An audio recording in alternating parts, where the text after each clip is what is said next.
China is saying that this is a warning against Taiwan independence, sending at least 19 PLA vessels and an aircraft carrier. The spokesperson for the Chinese Army's Eastern Command explained that the aim of these drills was to prepare for sea-air combat and the blockade of key areas and sea lanes. So this is yet another simulation of a blockade of Taiwan, how to attack and how to cut off Taiwan from the rest of the world.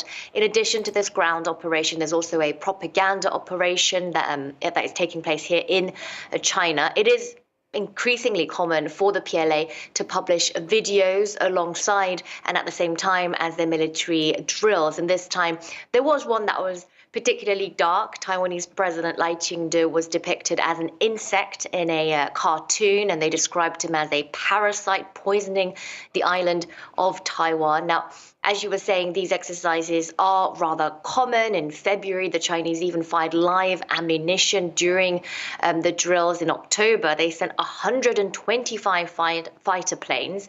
The Chinese and Taiwanese national holidays around that time of year do explain that the scale of those exercises. But just because these drills have become commonplace, it really doesn't mean that the situation has always been like this. So indeed, how significant, Yena, do you see this latest exercise? Well, at this stage, it's rather hard to say. The Chinese side hasn't actually pinpointed what was a trigger for them this time around yet. Whilst we might expect, a huge show of force after the inauguration of a Taiwanese president who is rather critical of Beijing, whilst we witnessed that crisis after Nancy Pelosi's visit to Taipei. Now we've kind of entered this era of, the very presence, the very existence of Lai Ching-te seems to really bother Beijing. For the Communist Party, Lai is a separatist. He's a parasite, even as we were talking about a little earlier.